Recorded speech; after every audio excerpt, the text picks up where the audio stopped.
Magandang buhay! Sa video ito ay pag-uusapan natin ang tungkol sa kultura dito sa Bukidnon. Kaya partner, handa ka na ba? Handang-handa na, partner! Ano ba hinihintay natin? Arat na!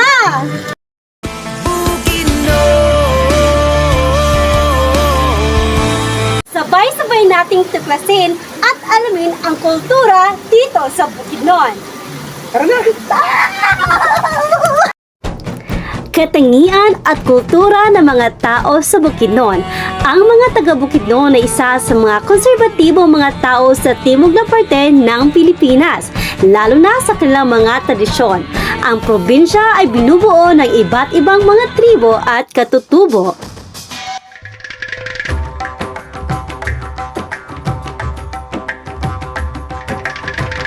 Ang salitang Manobo ay nangangahulugang tao o mga tao. Kalat ang tribong ito sa Mindanao at karaniwang nakatira sa tabi ng ilog at matataas na mga lugar.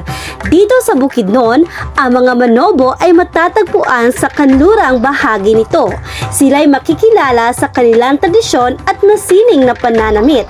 Ang kanilang tradisyonal na kasuotan ay magarang binordahan at halos lahat ay gawa sa abaka.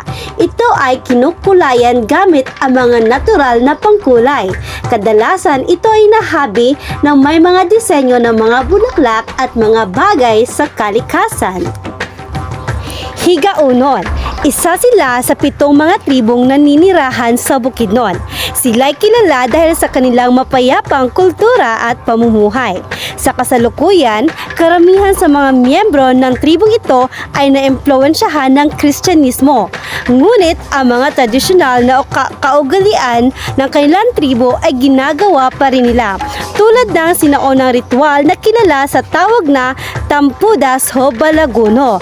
Ito ay ang pagputol ng berdeng sanga ng puno ng ubas upang maaliw at mapasundo ang dalawang magkaaway na tribo. Bukidnon. Ito ang tawag sa mga taong naninirahan sa mga mababang lugar. Mayroon silang pisikal na characteristics na naiba sa mga tribo. Mas magaan ang kulay ng kanilang balat at modern ang kanilang pananamit. Malaki rin ang kanilang impluwensya ng Kristyanismo at modernong teknolohiya.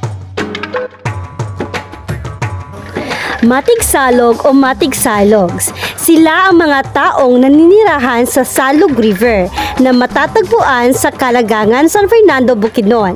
Sila ay kilala sa kanilang dalisay na pangangaso.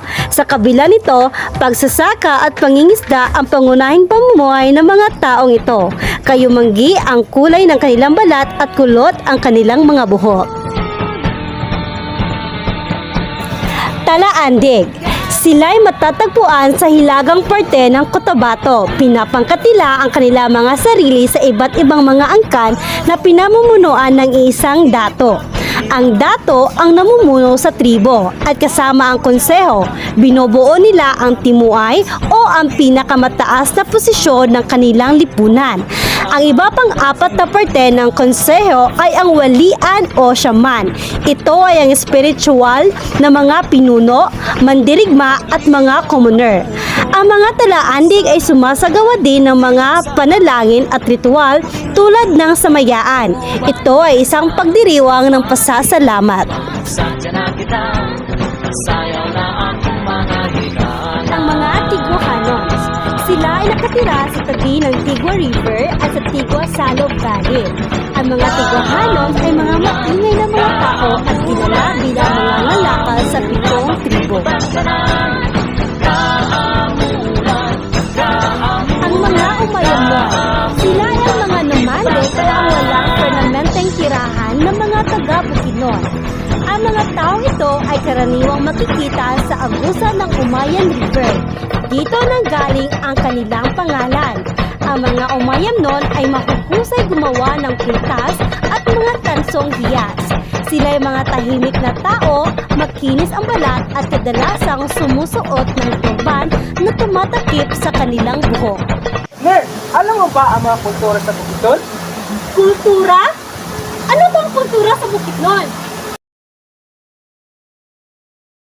Ay ang kanilang kasuotan, pagkain, paniniwala, at ano nga yung isa?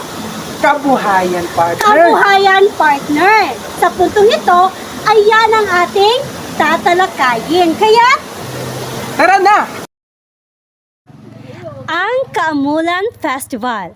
Ang Kaamulan Festival ay isang selebrasyon kung saan ipinapakita sa lokal na mga banyagang turista ang kapayapaan sa Mindanao sa pamamagitan ng pagpapakita ng kanilang makulay na katutubong kultura. Ito ay dinidiwang tuwing katapusan ng Marso hanggang sa kalagitnaan ng Abril.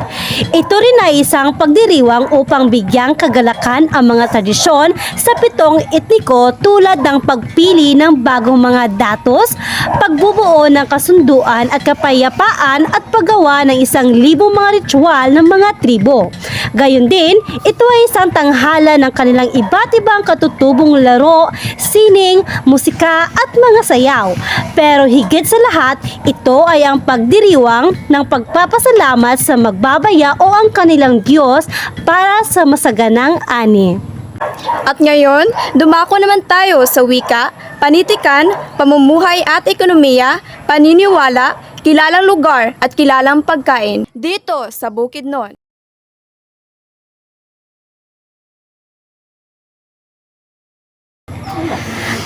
Ang Bukidnon ay sagana sa iba't ibang mga tao at kultura. Ganon din ang wikang ginagamit nila.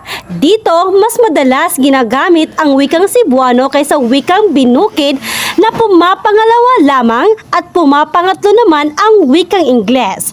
May mga porsyento din ng mga taga Bukidnon ang gumagamit ng Higaunon, Ilianin, Matigsalog, Higaynon, Maranao at Iranon. Sa kabila ng mga samot-samong impluwensya at kultura dala ng mga emigrante ay nagbubukod-bukod sila upang magkaroon ng isang epektibong lipunan at ekonomiya. Ang panitikan dito sa Bukidnon. Dahil sa mayaman ng Bukidnon sa kultura, bumuo ang kanilang mga ninuno na mga kanta at kalaunay naging kwento ng mga bayani, mito at mga alamat na kinukwento sa iba't ibang nayon. Ang mga tradisyon at kultura ng 7 etniko ay kinatawan bilang isang katutubong panitikan na nauuri sa antuka o bugtong, basahan o salawikain o kasabihan, kaliga o kanta sa seremonya, limbay o awit tula, sala o awit pag-ibig, idangdang o balad o laging o epiko at nanagon o kwentong bayan. Mga halimbawa ng panitikan dito sa Bukidnon. Panua sa bata o awiting bayan. Ito'y tungkol sa isang magulang na nagmamahal sa kanyang anak kahit hindi ito sa kanya. At ang hulaging, ito ay isang epiko. Ito ay isang epikong bayan tungkol sa labanan ng nalandangan at ang pagtatanggol ng bayaning si Agyo sa kaniyang angkan. Dito nasasalamin ang kultura at mga paniniwala ng mga taga-Bukidnon dahil layunin ng bayang ipagtanggol ang kanyang lupain upang mapanatili ang kanilang lahi at tribo. At ang Bulanawan at Agyo na isang kwentong bayan. Ito ay pumapatungkol sa dalawang magkapatid na sina Bulanawan at Agyo na nahiwalay ng bata pa lamang sila. Sa huli ay nakita nila ang isa't isa na hindi alam na sila'y magkapatid at naging magkaribal. Sila'y nag-away hanggang sa nakaabot ito sa kanilang ama na si Langguna. Sinubukan niyang ipagbati ang dalawa ngunit hindi ito naging matagumpay. At sa huli ay dumating na si Langguna na siyang lumutas sa problema. Ang pamumuhay sa Bukidnon ay nakasalalay sa kanilang agrikultura. Nangunguna rin ang Bukidnon sa pagsusupply ng manok, baboy at baka. Ito rin ay tinaguri ang pineapple capital of the world dahil ito ay nagtataglay ng pinakamalaking plantasyon ng pinya sa buong mundo. Bukod sa pinya ay nangunguna rin ito sa industriya sa pag-aani ng mais, palay, tubo, kape, gulay, bulaklak at rubber. Ang Menzi Farms ay matatagpuan sa munisipalidad ng Manolo Fertich na nag-aani ng iba't ibang prutas at bulaklak tulad ng orange, pinya, kakao at kape. RPA Ventures, isang korporasyon na nag-aani ng mga bulaklak, matatagpuan din ito sa Manolo Fortich sa Barangay Diclom. Ang Magic Farms naman ay isang malawak na lupain para sa iba't ibang eksperimentasyong pang-agrikultural. Nag-aani rin ng iba't ibang prutas tulad ng ubas, saging, langka at mga isda. Ang Del Monte Philippines Corporation, ito ay tinuturing na pinakamalaking plantasyon ng pinya kabuuan sa malayong silangan. Matatagpuan ito sa munisipalidad ng Manolo Fortich, Libuna, Impasugong, Sumilao at Malaybalay. Ang Bukidnon ay binubuo ng iba't ibang uri ng paniniwala. Una ay ang pangampo. Ito ay isang ritual tuwing Enero kung saan nag-aalay ng dasal kay magbabaya para sa preserbasyon, pangangalaga at tamang paggamit ng 7 mahalagang bagay sa mundo. Ito ay ang lupa, tubig, puno, apoy, hangin, tunog at paniniwala at tradisyon. Ang pangapar, ito ay isang pagtitipon ng mga albularyo upang itaboy ang nadudulot ng sakit at epidemya.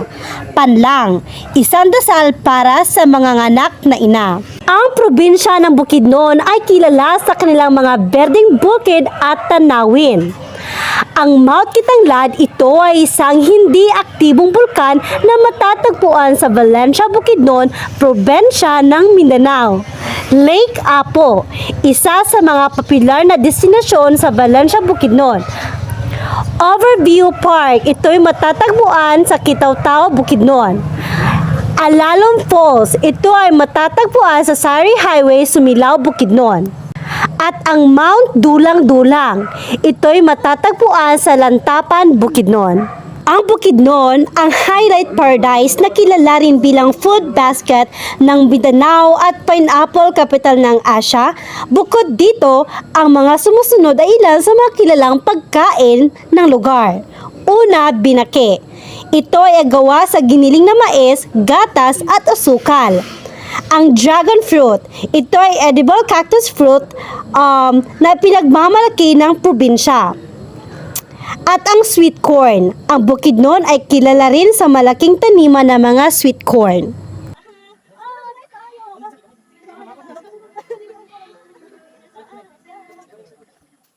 Lamang nagtatapos ang aming vlog tungkol sa kultura dito sa Bukidnon. Bye!